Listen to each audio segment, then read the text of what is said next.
Otep à tous, bien-aimés frères et sœurs, j'ai entendu le président Tshisekedi raconter une histoire, une discussion, un entretien plutôt, pas une discussion, qu'il a eu avec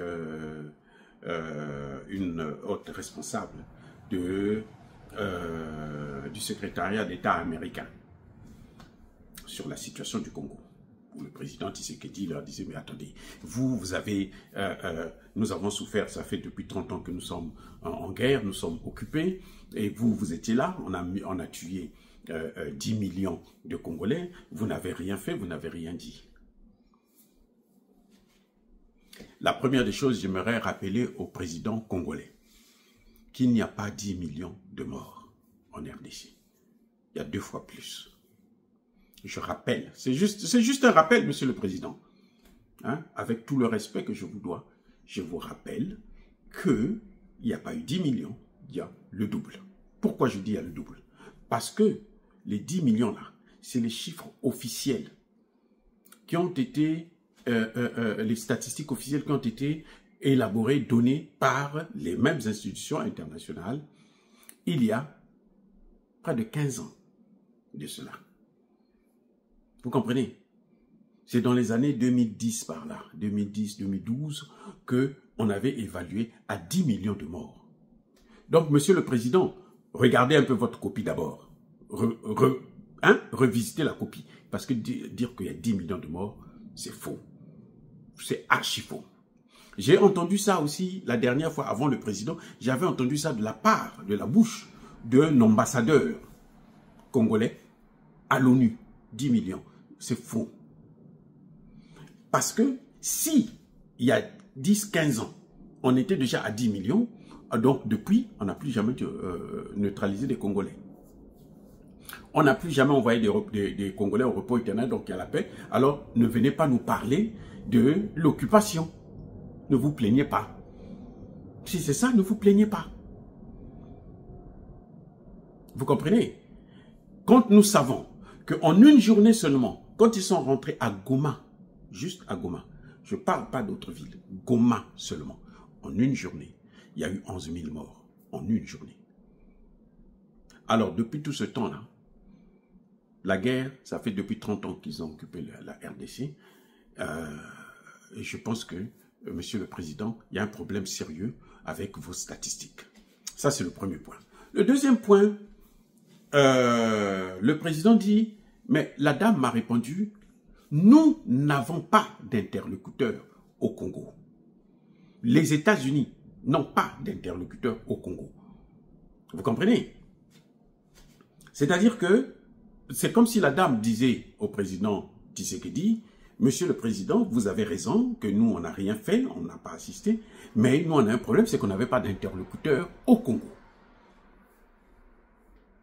Et le président Tshisekedi demande donc à ses interlocuteurs, à ceux à qui il racontait cette scène, il dit, expliquez-moi ce que vous avez compris là. J'ai entendu des gens qui se passent pour des experts de la RDC, parce qu'ils sont des Congolais, donc ils pensent qu'ils connaissent tout de la RDC, dire que le Congo n'avait pas d'interlocuteur aux États-Unis. Non, on a dit que c'est ce que j'ai entendu Tshisekedi lui-même dire, que les États-Unis ont dit qu'ils n'avaient pas d'interlocuteur. Mais c'est normal que les États-Unis ne puissent pas avoir d'interlocuteur au Congo, puisque l'interlocuteur des États-Unis au Congo, c'était Kagame. Vous voyez? Non, l'interlocuteur, c'était Kagame. Et Kagame est au Rwanda. Donc au Congo, ils n'ont personne, puisque c'est Kagame qui parlait au nom du Congo. Et vous savez pourquoi je parle de ça? C'est que le président Tshisekedi fait bien le diagnostic. Mais il ne trouve pas de médicaments, de remèdes. C'est un médecin,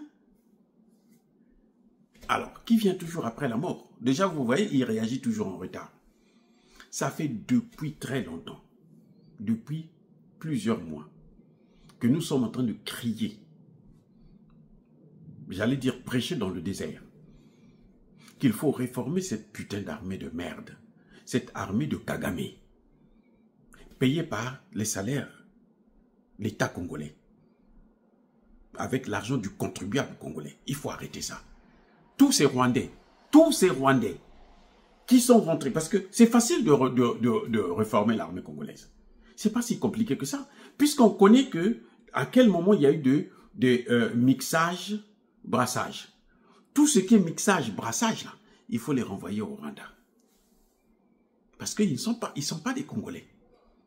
Mixage, brassage, tous ceux qui ont des origines rwandaises, là, il faut les renvoyer au Rwanda.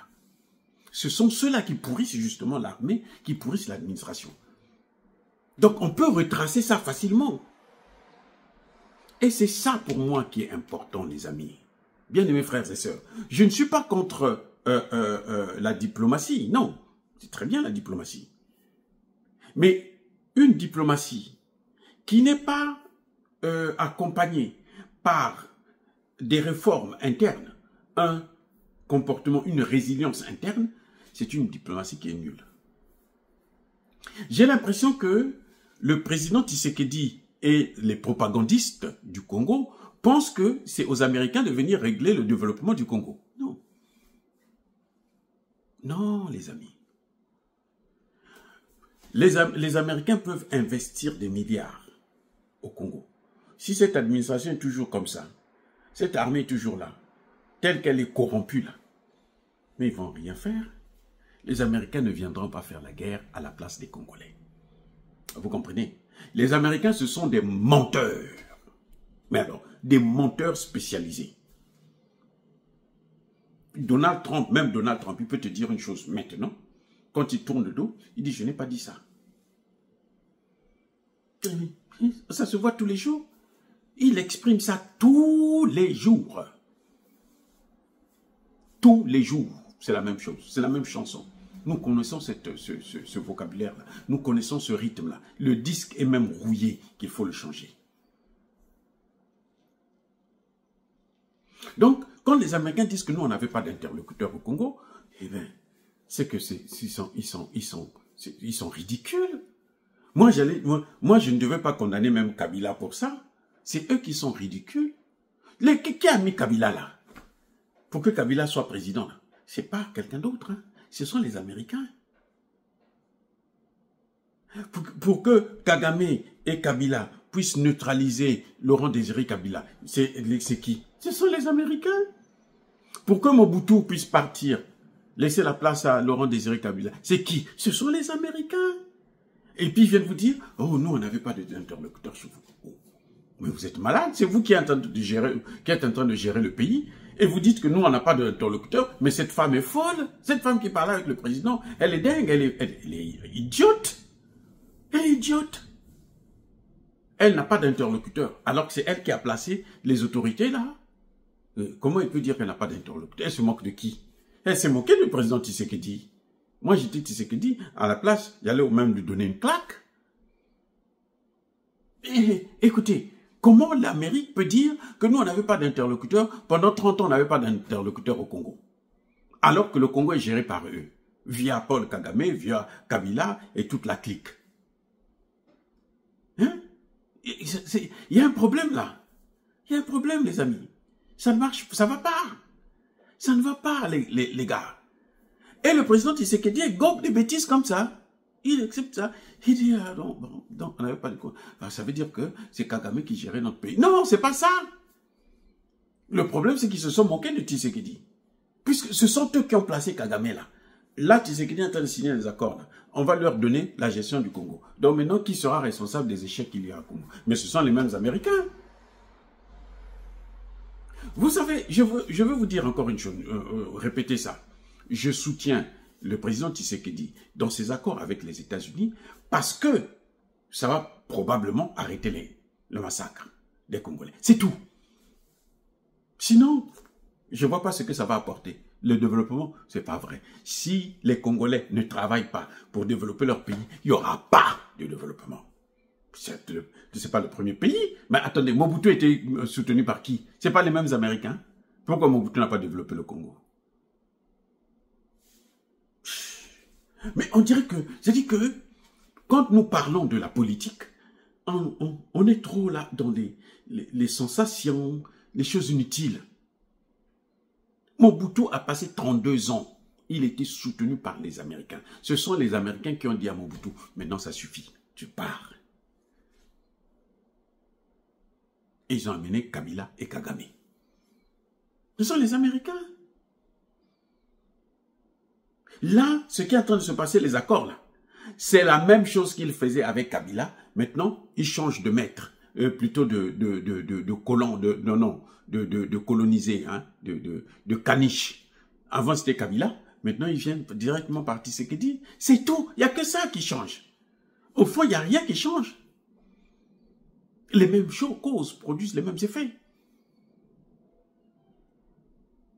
Donc, cette théorie de faire croire que non, les Américains disent qu'ils n'avaient pas d'interlocuteur, c'est se moquer de nous. Ça dit qu'on est en train de se moquer encore de nous.